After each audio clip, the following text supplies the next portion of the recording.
ओह Jesus, मैं आपकी बहुत शुक्रगुजार हूँ। आपने मुझे एक चांद सा बेटा दिया। मेरी जिंदगी, मेरी आंखों का तारा, मेरा फूल सा बेटा। यस, वो एक दिन सोने का खजाना जरूर बनेगा। हाँ, लेकिन मैं तो उसे पीटर ही कहूंगा और लोग उसे नगाड़ा बजाने वाले का बेटा ही तो कहेंगे। आपसे ना कोई भी बात सीधी तरह होती ही नहीं है, सारी बातें आप उल्टी करते हैं। अरे लोग उसे कुछ भी कहें, मगर मेरे लिए तो मेरा बेटा सोने का खजाना ही है। मेरे काम पे जाने का वक्त हो गया है, चलता हूँ। आई नो जीसस, मैं जानती हूँ आप भी मेरे साथ एग्री करते हैं ना। हाँ, मेरा बेटा सोने का खजाना जरूर बनेगा, है ना? तो फिर जॉर्ज, तुमने अपने बेटे के बारे में क्या सोचा है? क्या तुम्हारा बेटा इस राजमहल में नगाड़ा नहीं बजाएगा? उसकी माँ तो उसे कुछ और ही बनाना चाहती है। कहती है कि तुमने जिंदगी में क्या किया है, शहर में आग लगे या हमला हो, खतरे की सूचना देने के लिए नगाड़ा ही तो बजाया है। काश कि कोई और काम किया होता जिससे तुम्हारा नाम होता। कम से कम मैं तो अपने बेटे को ऐसा ही बनाऊंगी जिससे उसका नाम लोग गर्व से लें।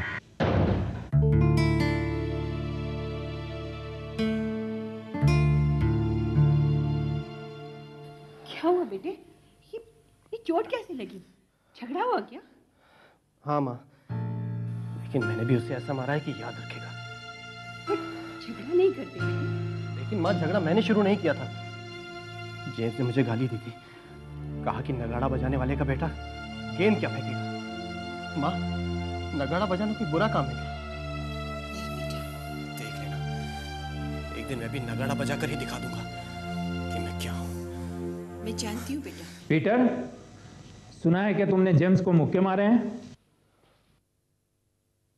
हाँ, 2 ही मार पाया हूँ। उसको नगाड़े की आवाज़ सुनानी थी। अगर जेम्स को ज्यादा चोट लग जाती तो? गुस्सा करने से कोई बड़ा आदमी नहीं बनता पीटर, अच्छे काम करने से बड़ा आदमी बनता है। आप ठीक कह रहे हैं पापा।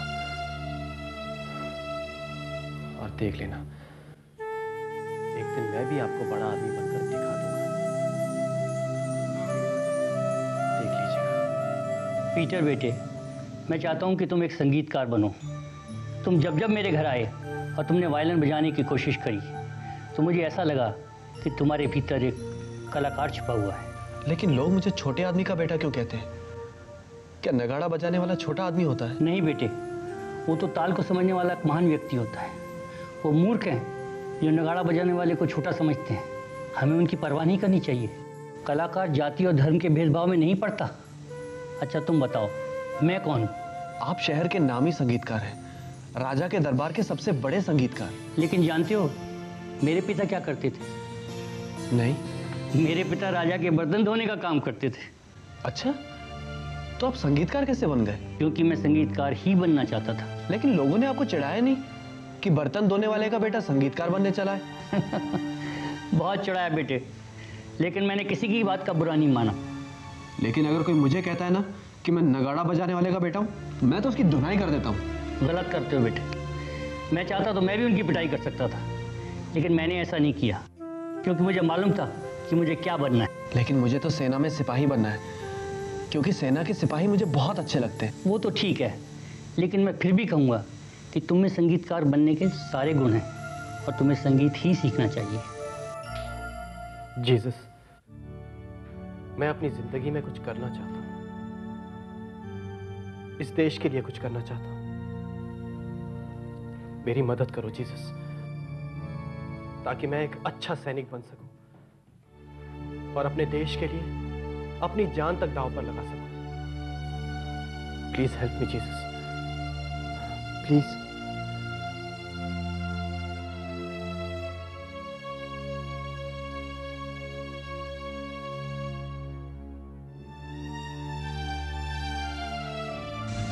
कितना अच्छा हो कि हमारा पीटर इतनी उन्नति करे कि एक दिन वो जनरल बन जाए, और अगर युद्ध हो गया तो वो जनरल बन भी जाएगा। बिल्कुल नहीं, बिल्कुल भी नहीं। युद्ध में खोने के लिए हमारे पास कुछ भी नहीं है।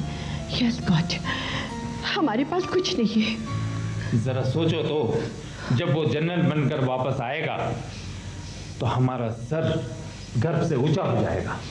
बस आप जरा सोचो, आप सोचो, अगर हमारा पीटर युद्ध से बिना हाथ पैरों के वापस आया तो क्या होगा?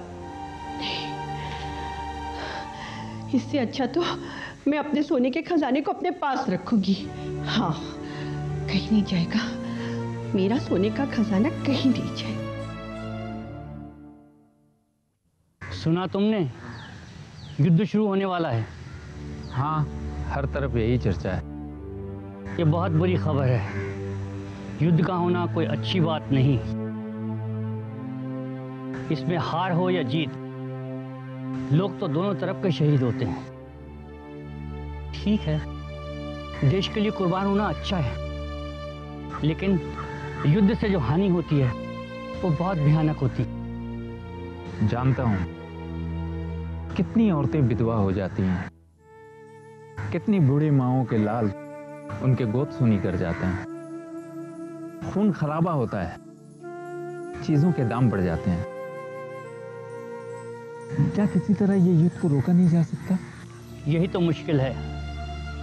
ये युद्ध हम पर थोपा गया है और ये युद्ध हमें करना पड़ेगा, वरना हमलावर राजा हमको अपना गुलाम बना लेगा। क्या हम गुलामी की जिंदगी बिताना पसंद करेंगे? नहीं नहीं, ये तो कोई भी नहीं चाहेगा। समझ में नहीं आता कि अब क्या होगा। युद्ध होगा और हमें उसके बुरे परिणाम सहने पड़ेंगे। मेरी तो मुश्किल ये है कि पीटर जिद पर अड़ा है कि वो सेना के साथ लड़ने के लिए जाएगा। क्या उसका दिमाग खराब है? युद्ध करना क्या उसका काम है? क्या मैं युद्ध में जा सकता हूँ? मैं मानता हूँ, मैं नहीं चाहता और उसकी माँ भी नहीं चाहती कि वो युद्ध करने के लिए जाए, मगर सेना में भर्ती होकर युद्ध में जाने का उस पर ऐसा जुनून चढ़ा है कि समझ में नहीं आता कि मैं क्या करूं। उसे कमरे में बंद करके ताला लगा दो। वही तो मुश्किल है। मेरी क्या, वो तो अपनी माँ की भी नहीं सुन रहा है। बेटा, अगर मैंने तुझे मना कर दिया है कि तू युद्ध में नहीं जा तो मत जाना। मैं युद्ध में जाके कुछ करके दिखाना चाहता हूं। ऐसे डरपोक की तरह घर में नहीं बैठना चाहता। वहां हमारे सैनिक गोलियां खाएंगे, इस देश की रक्षा के लिए कुर्बानी देंगे और मैं यहां घर में आराम से बैठा रहूं? नहीं, यह नहीं हो सकता। तू अपनी मां की बात नहीं मानेगा ना? तू युद्ध में जाएगा? जाऊंगा, और मुझे वहां जाने से कोई भी नहीं रोक सकता। ठीक है, तुम जाना चाहते हो तो जाओ, मगर मेरे एक बात का जवाब दो बेटे। अगर तुम्हें युद्ध में कुछ हो गया तो हमारा क्या होगा? कभी सोचा है तुमने? मुझे कुछ नहीं होगा, और अगर कुछ हो भी गया तो जिस तरह बाकी सैनिकों के माँ बाप रह लेते उस तरह आप भी रह लीजिएगा। मैं चलता हूं।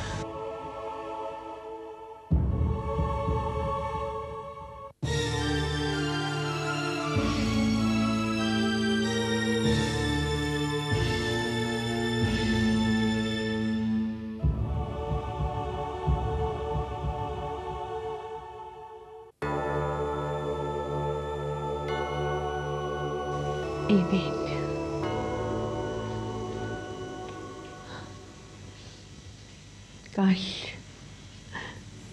काश हम पीटर को रोक पाते। हाँ, काश कि हम ऐसा कर पाते। तो क्यों नहीं किया आपने? हाँ, क्यों नहीं रोका उसे? अरे मैं तो माँ हूँ, पर आपको तो अपना पिता का अधिकार जताना था ना, रोक लेना था उसे। कुछ सोचकर ही मैंने उसके साथ जिद या जबरदस्ती नहीं की। राजा के संगीतकार ने भी यही कहा था मुझसे कि उसे कमरे में बंद कर दो, लेकिन मैं उसके दिल और उसके विचारों को कैद नहीं कर सकता। उसका जज्बा को देखकर ही मैंने उसे जाने दिया। कितने संगदिल हैं आप, कितना कठोर दिल है आपका। ऐसा मत कहो, मेरा भी दिल रोता है जब ये सोचता हूँ कि पता नहीं तोप और गोला बारूद के बीच ना जाने वो कैसा होगा। मेरा सोने का खजाना, क्या हाल होगा उसका। न जाने कैसा होगा हमारा पीटर। युद्ध की खबरें देने के लिए अखबार भी तो देर से आता है। कौन कहता है अखबार देर से आता है? अखबार आ गया। ये रहा आज का अखबार। इसमें युद्ध के चर्चे हैं। हमारे पीटर के बारे में लिखा है कि उसने वहां क्या क्या करके कारनामे दिखाए। पीटर, हाँ। पीटर के बारे में पढ़ो। हमारा संवाददाता युद्ध भूमि से लिखता है कि हमारे सैनिकों में भरपूर जोश है। बैंड की मार्चिंग धुन पर बड़े चलो को सुनते हुए हमारे वीर सैनिक बड़ी बहादुरी से युद्ध भूमि में आगे बढ़ रहे हैं। उनके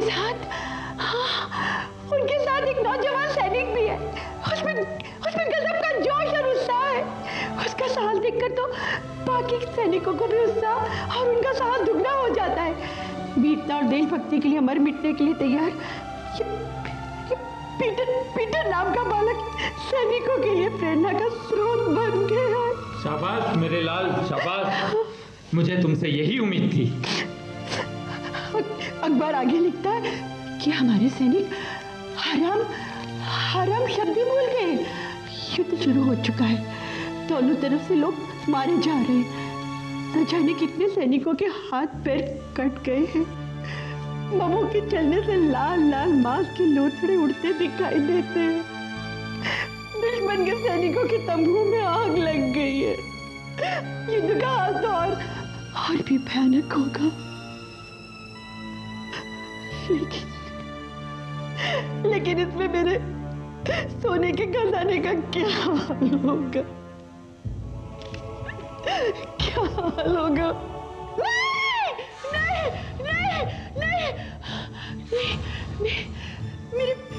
नहीं, मेरे पीटर के साथ ऐसा नहीं हो सकता। मेरे पीटर के साथ ऐसा नहीं हो सकता। मेरे पीटर के साथ ऐसा नहीं हो सकता। नहीं हो सकता। क्या हुआ? तुमने भी पीटर को सपने में देखा क्या? हाँ, मैंने देखा। मैं चर्च गई हूँ। चर्च पर दीवारों पर लगे हुए तस्वीरों को देख रही हूँ। अचानक एक तस्वीर में से एक सुनहरे बालों वाला एंजल निकला। हाँ, मेरा पीटर उस एंजल के साथ खड़ा हुआ है। वो मुस्कुरा रहा है। हाँ, उसके चेहरे पर एक पवित्र मुस्कान है। सूरज की किरणें उसके चेहरे पर पड़ रही है। वो सूरज की रोशनी में चमक रहा है। एक मधुर गीत गा रहा है। और जानते हो, मुझे देखकर मुस्कुराया। मैंने कहा, उसके लिए किसी ने मेरे सोने के खजाने, तो मुझे छोड़कर मत जा। मुझे छोड़कर मत जा। मेरे सोने के खजाने मुझे छोड़कर मत जा। घबराओ नहीं, हमारे पीटर को कुछ नहीं होगा। दरअसल हम दिन रात उसी की चिंता करते हैं। सारी रात उसी की बातें करते हैं। हर रोज अखबार में युद्ध की खबर पढ़कर परेशान होते हैं और ये सोचते हैं कि पता नहीं इस भयानक युद्ध में हमारा पीटर कैसा होगा। मगर ईश्वर पर विश्वास करते हैं और हमारी दुआएं उसके साथ हैं। वो वहां जरूर सलामत होगा। आप मानो या ना मानो, मगर यीशु ने ना हमारे पीटर को अपने पास बुला लिया। यीशु ने अपने पास बुला लिया हमारे पीटर को। पता नहीं हमारे पीटर कहाँ होगा। कहाँ होगा नहीं मालूम। हाँ, आपने बहुत लंबी सी कब्र खोदी गई है और उसमें बहुत सारे मृत सैनिकों के शवों को दफना रहे हैं। जगह ही नहीं बच रही है। इतने सारे शव। हमारा पीटर भी उनमें से एक है। हमारा पीटर उनमें से एक है। कहाँ ढूंढेंगे उसे, कहाँ ढूंढेंगे? पता नहीं उसकी कब्र कहाँ होगी। बड़ी भी होगी। और वो जो सैनिकों को दफनाया है उनके लिए किसी ने पवित्र शब्द पढ़े भी है कि नहीं पढ़े? ठीक उसी समय मैंने भी एक सपना देखा, मगर वो तुम्हारे सपने से बिल्कुल उल्टा था। क्या देखा आपने? क्या देखा? मैंने देखा कि युद्ध समाप्त हो चुका है, सारे सैनिक लौट रहे हैं, हमारा पीटर भी लौट रहा है और उसने गले में एक चांदी का क्रॉस पहना हुआ है। जीसस करे आपका सपना ही सच हो, सच हो, नहीं सच हो। चलो अब सो जाओ। चलो सो जाओ।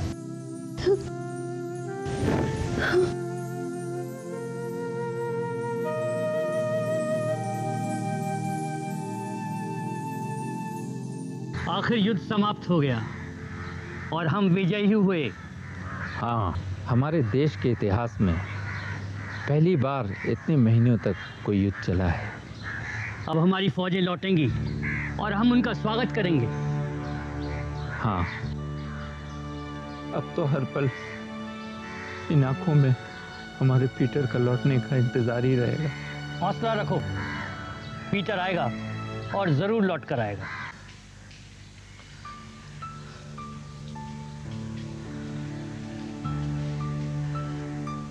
सारे सैनिक लौटकर आ गए हैं।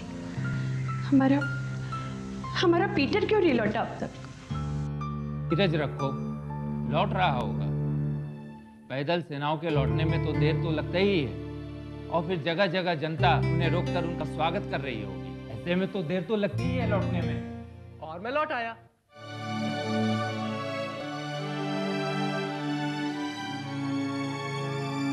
तुम्हारा पीटर लौट आया, सही सलामत लौटा, सही सलामत लौटा।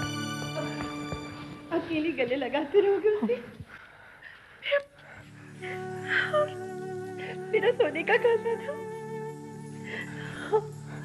ये क्या, इतने घाव? ये देखते ही कौन? देखते ही कुछ खाता था? कितना कमजोर हो गया तुम। माँ को याद करता था? हाँ? सोने का कहना। तुम्हारे आने के खुशी में मैं जाकर नगाड़ा बजाना चाहता हूँ।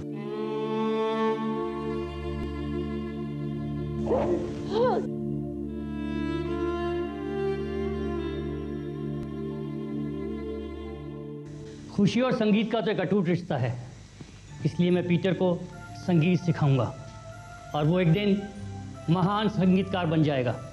हाँ, क्योंकि मैंने युद्ध को देखा है। शायद ही किसी ने युद्ध को इतने नजदीक से देखा होगा और मुझे तो इस युद्ध से नफरत सी हो गई है। दुनिया में युद्ध होना ही नहीं चाहिए। बड़ा विनाशकारी होता है यह युद्ध, जीतने वाले के लिए भी और हारने वाले के लिए भी। क्यों एक इंसान के ही खून का प्यासा हो जाता है? क्यों ना हम प्रेम और शांति का बीज बोकर अपना जीवन जिए? और मुझे लगता है कि संगीत में ही वो शक्ति है जो हमें शांति दे सकती है, मोहब्बत, भाईचारा और एकता का जज्बा जगा सकती है। संगीत तो ईश्वर की शक्ति है। वाह बेटे वाह, आज तुमने जिंदगी और इंसानियत दोनों का सही मतलब समझा है। बहुत अच्छे मेरे बेटे, बहुत खूब, बहुत खूब।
मालूम है ये कौन है?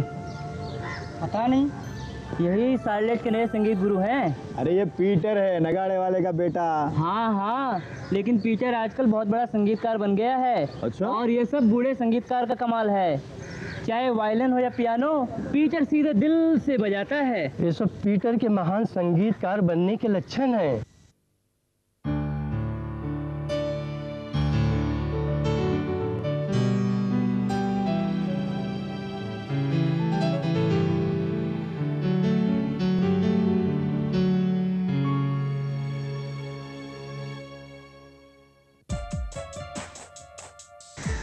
शार्लेट, ऐसा क्यों है कि मैं हमेशा तुम्हें अपने दिल के नजदीक महसूस करता हूँ? यही सवाल तो मैं तुमसे पूछना चाहती हूँ।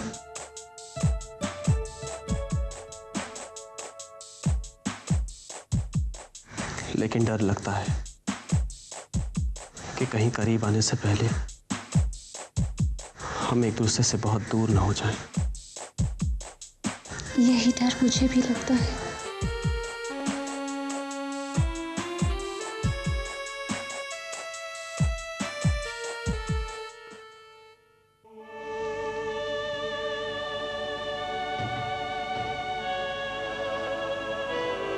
वाह, कितना प्यारा म्यूजिक है। ये धुन ना मुझे भी बहुत पसंद है।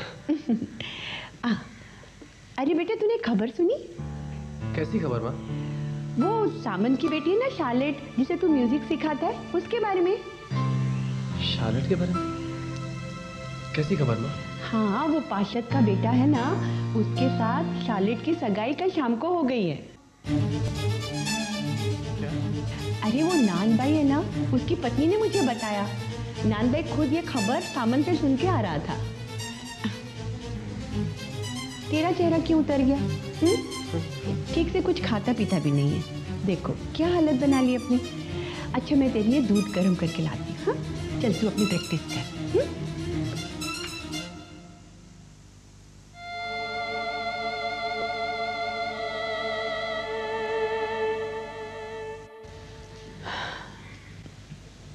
2 साल हो गए पीटर को घर से गए हुए, और 1 साल हो गया उसके पिताजी को मरे हुए।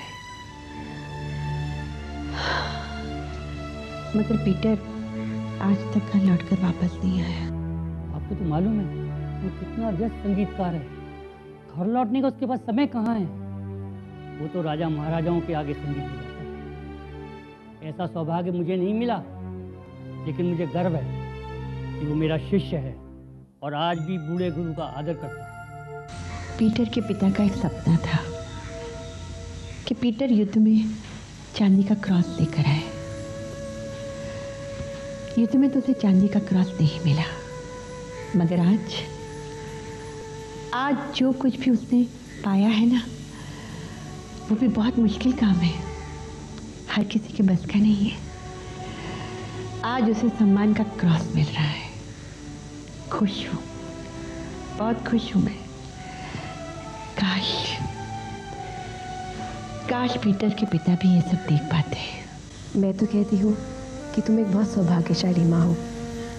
सारी दुनिया को वो खत पढ़ने चाहिए जो सोने का खजाना अपनी माँ को लिखता है, और वो सारी खबरें भी पढ़नी चाहिए जो उसके संगीत के बारे में अखबार में छपती रहती हैं। वो अपनी माँ के लिए पैसे भेजता है, और ये पैसे तुम्हारे कितने काम आते हैं। तुम ठीक कहती हो। आज मेरा सोने का खजाना संगीत की दुनिया का सितारा बन चुका है। सब प्यार करते हैं। और वो सितारा आ गया माँ।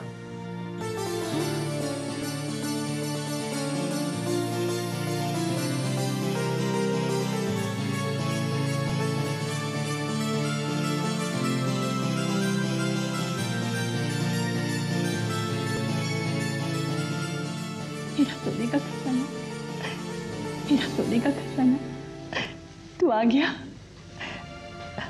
अब अपनी माँ को छोड़कर मत जाना। आज तो सिर्फ मेरा सोने का खजाना नहीं है, बल्कि सारी दुनिया के लिए सोने का खजाना है। मेरा बेटा, मेरा बेटा। Thank you Jesus.